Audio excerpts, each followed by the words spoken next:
Ariel, and I live in California. Please like and subscribe. If you do, you'll find a surprise on the third shelf of your closet tomorrow. Believe me, it works. I wasn't born in California. For most of my childhood, I lived in a small town where everyone knew everyone. I wasn't popular, but I was friendly and loved my life. It was perfect, except for one little thing. My mom was obsessed with making me a star. Wear pink, it brings your eyes out. But I like black, Mom. It's a cool color, and I even have matching shoes. You do as I say, or I won't allow you to play at all. She tried everything, like putting me in the most adorable kid contest and posting me all over social media. I never won anything, but that never stopped her. She made me sing, but I was so bad that my instructor quit after my second lesson. I tried learning a musical instrument, but that only led to me being banned from music class. When I turned 12, she pushed me to become a ballet dancer so I could get the solo in the Nutcracker. Even though I had 2 left feet, I tried my best to make her happy. Mom, this is so difficult and my feet are killing me. Oh, come on, you're not trying hard enough. Don't you want to be the best, Ariel? The most famous person on the planet? Yes, Mom. Then try till you can. Here, take this. This will always remind you to be strong and determined. I looked at the bracelet with a massive picture of Mom, and while I thought it was kind of creepy, I wore it because I didn't want to disappoint her. That evening, I practiced till I tripped and hurt my ankle. I couldn't dance and had to walk on crutches for days. It was embarrassing, but I'd do anything to make my mother proud. While Mom was crazy, Dad wanted me to be what made me happy. They fought about it a lot, which only made me more miserable. When I got to 9th grade, I finally figured out what my dream thing to do was. I ran home from school and couldn't wait to tell my dad. Dad, I love looking at the stars. I think I want to be an astronomer. That's great, honey. I know you'll be amazing at it. That same day, Dad got me my first telescope and all the posters of meteors, planets, and stars I could ever want. It was all really expensive, but he said he was happy to get it because it made me happy. But all the excitement got wiped away as soon as Mom saw the telescope. What were you thinking, John? She won't become famous by looking at planets. There are so many other things you could have gotten her and you chose this? You're hurting her. Don't you see that? She's just a kid and you've loaded her with dumb expectations. Mom and Dad fought a lot, and the following day, Dad left. I was hurt to see how upset Mom was. This was all my fault. My mom just wanted the best for me, and I couldn't get anything right. Soon after Dad left, Mom and I moved to California, and she enrolled me in one of the best schools in the city. I promised myself things would be different. I changed my hair color, bought fancier outfits, and even enrolled in ballet classes. Hey Mom, look, no more tripping over my feet. That's nice. What will you do with your newfound freedom? Match shopping made fast and easy, only in the Amazon app. Dear, but just not tripping over your feet isn't star ballerina material. Do you remember that little Nutcracker incident? I want you to focus on yourself so you won't humiliate me like that again. You're right, Mom. No more loose ends. I'll be my best version. I pushed myself to do better, and soon I became everything Mom dreamt of. The student body president, head cheerleader, and the best student in school. I had a busy life, and sometimes the pressure to keep up was a bit too much. But then I saw how proud Mom was, and everything felt better. One day during cheer practice, my best friend Maisie and I were performing cartwheels, but we just weren't getting it right. When suddenly I was interrupted by Declan, the smartest guy in the whole school. You're doing it wrong. Really? Then show us the right way. Suddenly, Declan put his books aside and did the most amazing cartwheel and backflip. I was blown away. And that's how you land the perfect flip.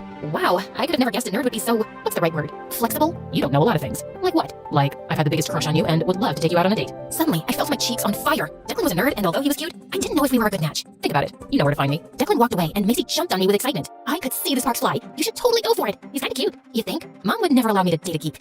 Forget about your mom for once and just do what you really like. And for the love of God, take that hideous bracelet off your wrist. No way. Mom would kill me if I took it off. And I'll think about the date. I didn't think. I called Declan the moment I reached home. And the next day, we went out. He was fun and cute, and I had a great time. For weeks after that, we went out on several more dates, till he asked me out and we became an official couple. Things were fine, till one day the school announced the annual cheerleading competition, and I was selected as a team representative. I was constantly practicing at school and at home. Mom made me practice extra hours. One day before the competition, Mom was teaching me a few moves, but I was tired to the bone. Your formations aren't good enough. You know what you need? A good energy drink. No, Mom, can I please go to bed now? Mom agreed. I went to bed, but a few seconds later, Declan texted me that he was outside my place. I sneaked out and found him standing with my favorite ice cream. Oh, you're the best. The best. I know you needed that. You've been practicing too hard. Yeah, try telling my mom that. Declan and I spoke for a few minutes and he kissed me goodnight. But when I went inside, I saw my mom fuming. I thought you were too tired to practice, but here you are eating useless calories and being blind in love. It's not like that, Mom. He just came for a few minutes to surprise me, and he's a nice guy. You need to focus, and all this love and drama will only mess with your brain. Gosh, you're such a kid, Ariel. It made me sad to see Mom being so angry, but I didn't want to make things messy, so I simply nodded and went up to bed. I woke up extremely exhausted the next day, but I felt confident and decided to focus my energy on the right thing. I was excited to show off my new cheer that I'd come up with.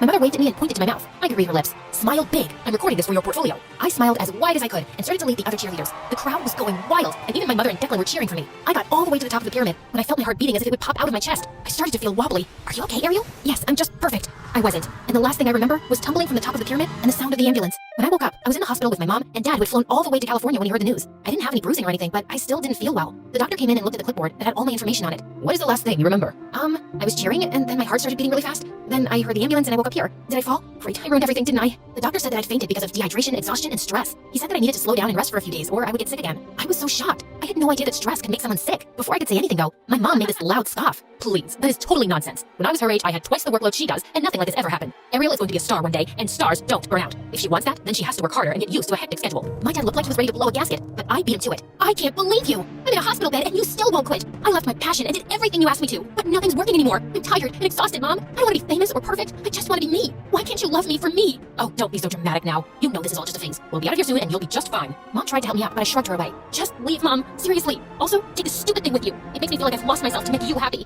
Earning your degree online is closer than you think. Apply today to the 2 University loan.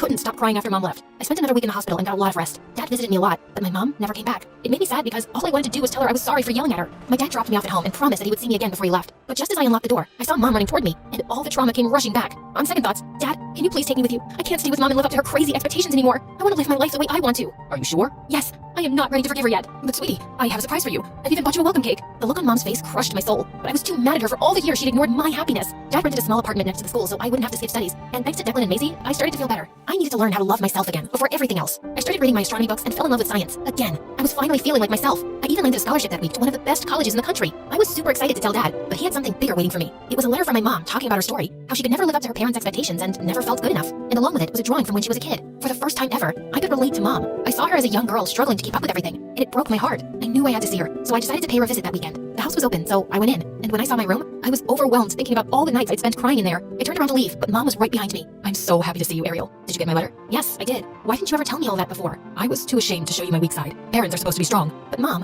what you did to me was no different than what happened to you. You made me slog day and night, and I left everything, all the stuff that I liked, just to make you proud. I am so sorry I put so much pressure on you. I guess I wanted you to be what I never was, but I didn't realize how awful and stressed that made you feel. You're the best daughter, and you make me proud every day. I love you.